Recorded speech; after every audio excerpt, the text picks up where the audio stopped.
god. I would actually feel so scared if I were Suoh bringing Misa here, knowing that Sara could probably walk in at any moment. Like, what if Sara just feels like, oh, I'm sick today, I'm going home to school, going home earlier from school, and then bam, she walks in on that particular moment, seeing Misa wear her dress, and Suoh there as well. Like, oh my god, I would have no idea what's going to happen. I mean, Misa is a trained professional killer and everything, but Sara is pretty good at especially when she's like being the protective sister. I feel like just emotion takes over, and then she just getting like, ah, and then I would actually pay to see that cat fight, but nevertheless, it's not a pretty picture if both of them end up dying, Though a little wary of spending my day clothes shopping with Misa, it didn't take long for that concern to be crushed by a far more powerful feeling. I escorted Misa to the same shopping center as the first time we went out, and just as she had been on that trip, Misa was overjoyed. Unlike last time, however, this trip was motivated by a specific purpose, and true to the reason behind the visit, we headed straight for clothing store after clothing store. As such, I spent most of my time watching Misa cycle through elated expressions and trying on dresses. It was like watching a kid in a candy store, but with the finances to go nuts. What really amazed me, however, was the fact that Misa seemed content to simply try the clothes on, even after going through so many stores and outfits. We were yet to buy a single article of clothing. I'm not going to berate Misa for showing restraint, but if my experience with Sara is anything to go by, Misa's willpower is superhuman. Could it be that Misa's worried about wearing such clothing in front of her father? Until today, I'd never seen her wear anything even remotely feminine. She's always dressed for work, or wearing something inconspicuous. That's an interesting thing, Because I was mentioning it a couple of times before that Sai might be like a really overprotective father as well, and like therefore Misa has sort of led perhaps a little bit of a sheltered life, both because of Sai's overprotectiveness, as well as just what she's doing for a living, her job. So which is why she was always so surprised at like, ooh, a pond, ooh, a river, ooh, the beach.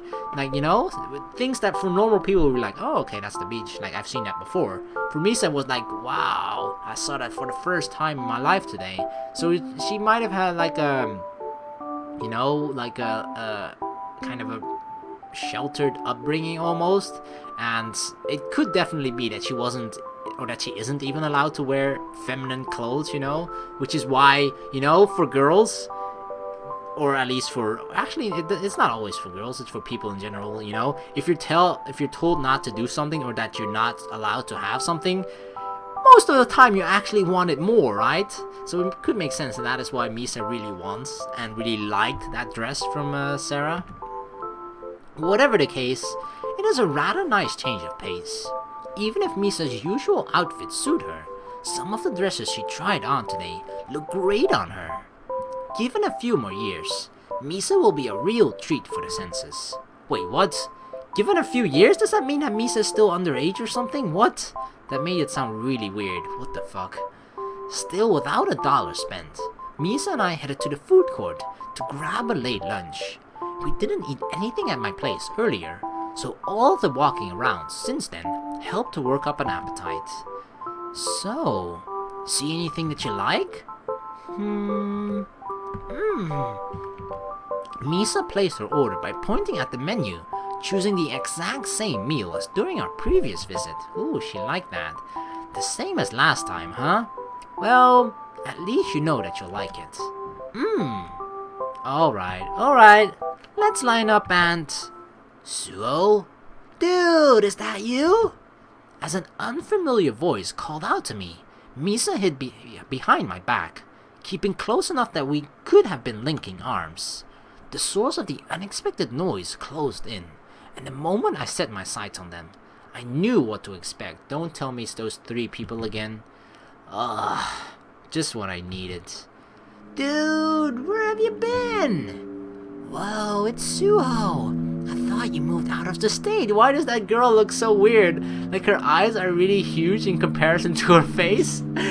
Her face is like 50% eyes. Oh my god, poor girl. Maybe I should have. If it weren't for Sara still attending that lousy school, we could have at least moved further away. Hello there. Whoever these two are, there's only one reason why they would know who I am, and I doubt there's a single student at Sara's school who still takes kindly to my presence. What's more, given that they're skipping school themselves, they probably aren't exactly honor students either. Who's this? Uh-oh, Sara's two-timing with a little Asian girl. What? Your sister isn't enough anymore? Oh my god, is that seriously what people think? Even though it's actually not. It's not the truth, of course, but you know, it's kind of hinting that it could possibly be the truth, but it's not the truth at all at the moment, therefore you're a fucking liar. I knew it. Next time, I'm definitely taking Misa further away. This place is just too close to my old school. You know, you have a lot of nerve showing your face around here. Yeah, everybody knows what you've been up to, fucker. Just leave me alone, would you? I have stuff to do. And by stuff, you mean your sister? Or is it that little Asian whore behind you? Oh, no, you did not just say that. Damn it. Just what is this guy's problem? Insulting me is one thing, but taking ill of Sara and Misa is too much. Oh my god, I would have punched him right here and then. When it comes to guys like this, I'd love to just eviscerate them. Oh, the sickness is kicking in. Exactly. Unfortunately, I can't afford to retaliate in a place like this. I know that well. Be that as it may, it is so damn tempting. What's wrong, Suoh? Lost your nerve after being expelled?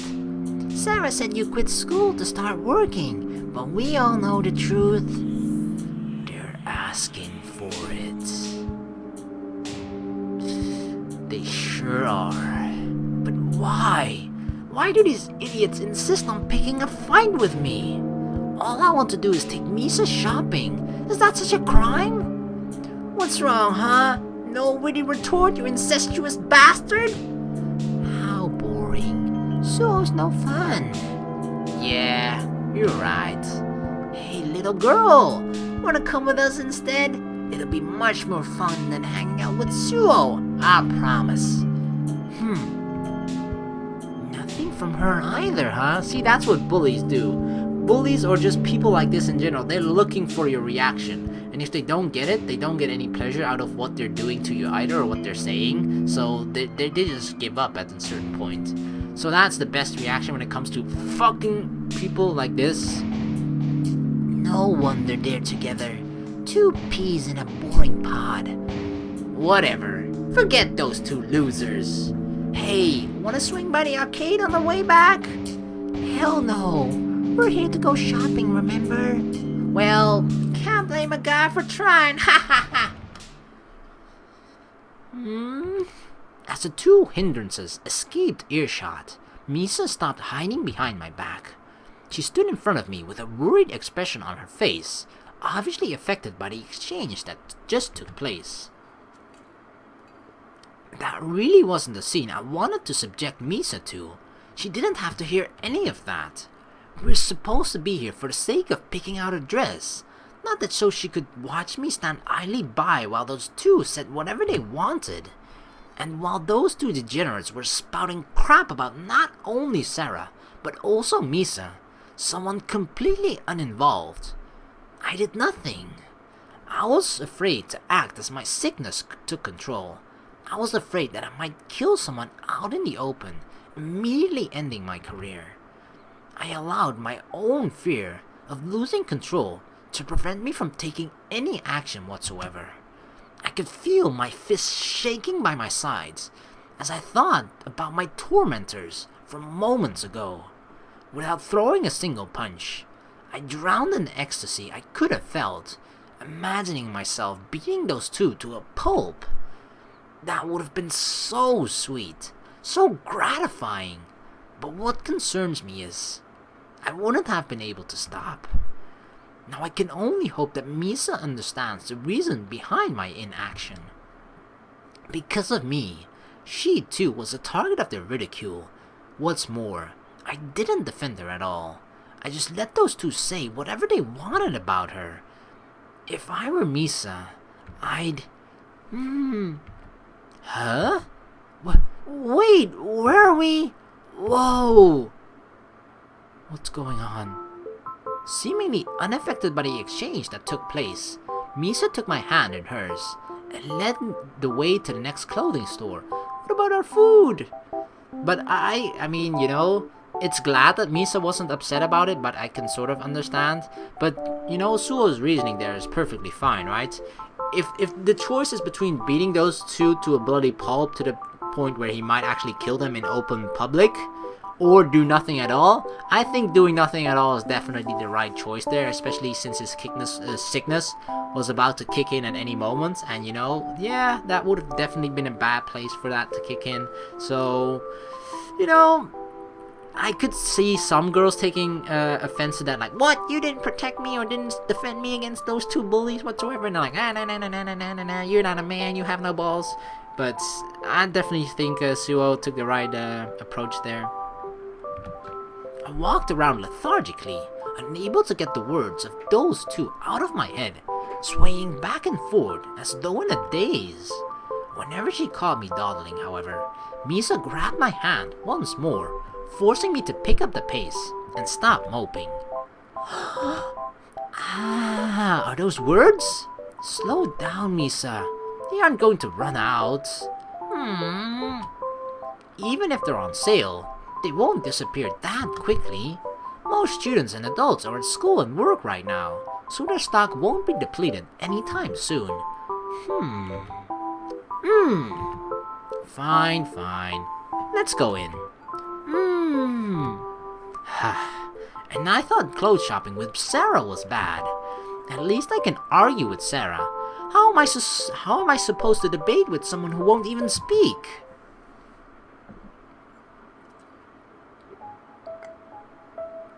As the day dragged on, and our usual parting time crept up on us, Misa and I made our final stop for the day.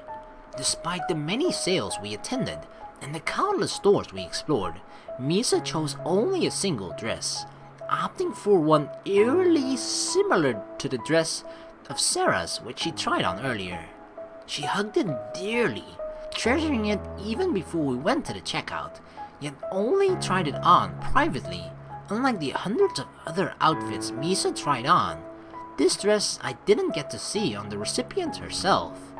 Nonetheless, I happily paid for the dress that Misa finally decided on, and as our shopping trip ended, I had only a single regret. Say, Misa, about before, I just wanted to apologize for earlier.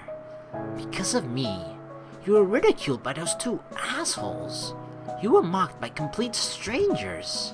Worse, while they were insulting us, I didn't do a single thing to stop them. I didn't even try to stick up for you. You must really resent me right now. Misa shook her head violently from side to side, rejecting outright everything I just said to her. Aw, she's smiling. Rather than display the resentment I feared, Misa smiled happily, not showing a shred of malice or loathing. This girl. Seriously, what did I do to deserve such a forgiving partner? In the 5 weeks we've been partners, I don't think Misa's ever gotten mad at me. She often pouts when things don't go her way, but otherwise, the two of us are getting along surprisingly well. I've just been worrying about nothing, letting myself get worked up over my own dubious thoughts. I should have known Misa would just look past such a minor squabble. If I didn't have Misa here with me today, I don't even want to think about how this might have turned out. We're lucky to have Misa. After dropping Misa off at the usual time and location, I returned home for some rest and relaxation before my sister's imminent arrival. With the house all to myself, however, I quickly grew bored of rest. I spent some time stretching, did some push-ups and sit-ups, and made sure to keep hydrated. Any light exercise I could think of, any chores that needed doing, anything to keep my mind occupied, I happily indulged in. Who is that? That's odd. Who could that be? Nobody should know where Sara and I live now, including her school, so I wasn't expecting any visitors. Could Sara have lost her key? Maybe Misa left something here earlier. Or maybe it's just someone playing a prank. Damn kids. Knocking and running is better than flaming dog poop on the porch, but it's still... Huh? So this is what that was about. An envelope slipped under the door, or perhaps crammed through the mail slot. It must be my payday. After locking the door and returning to the living room, I slowly counted the money within the envelope. 18,000. Not bad at all. Not bad at all. That's like cha-ching. I was hoping for a little more, given that I had 4 targets this fortnight, but I'm certainly not about to complain. Over the month and a half I'd been working as a killer, I tried to estimate the amount I made per kill, and thus predict my pay in advance. With the amount varying between each payday, however, I found it difficult to predict, and ultimately wound up asking Sai. While there doesn't appear to be a set range, most targets appropriate for my skill level pay between 4 and 8,000, leaving me with a hefty sum even for an easy week's work. Man, this really is the life. Yeah, all you gotta do is take a few lives to live the life yourself. I get to spend every day with someone I can call my friend. I make more money than I need, and my job is never boring. I can't believe there was a time when I didn't want to do this. Honestly, just what was I thinking? There's only one part of this job I have no enthusiasm for, and that's... Adder Corporation. Right. I'd almost forgotten about that. It made me feeling more confident in my work these days, and any reservations I had about killing for money disappeared a long time ago.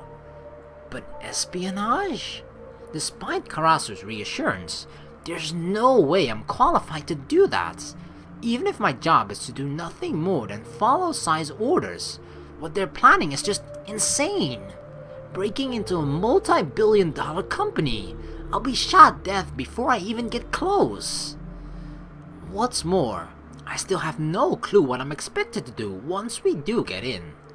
Even after all this time, they're still only drip-feeding me information, expecting me to just go with the flow. Even so, I do need that house. Oh, okay, yeah. I remember because getting the house was dependent on whether this stuff with Ada would work out or not. You know, whether it would complete that assignment. But I thought that it was... Because we were given the task about before this whole... in the previous chapter, I believe, or maybe even 2 chapters ago. So I thought it would have eventually wrapped itself up within this, 6 weeks that has just... that they fast-forwarded through. So I thought it was like already over and done with, but no. I mean, we're living in the same house at the moment and we don't have the old house back, so yeah, it makes sense that it hasn't really occurred yet. But I don't think it was explained back then that it was not like still a ways away. Or maybe it was and I forgot. I promised Sara that I'd take care of things, that our lives would return to the way they were. Regaining ownership of our old home is an important part of that promise. And yet... the mere thought of breaking into one of Adder's buildings makes me...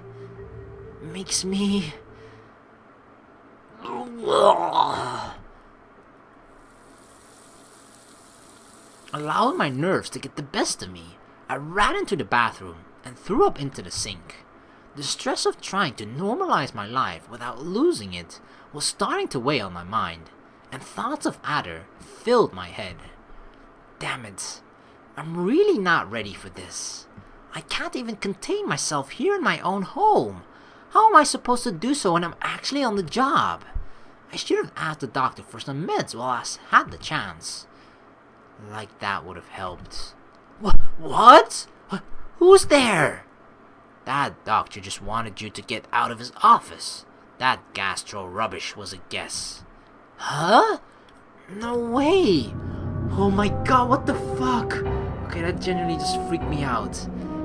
I let myself get dehydrated, huh? I need some water. You know that won't help. Nothing you do ever will help. Great. Now I'm losing my mind.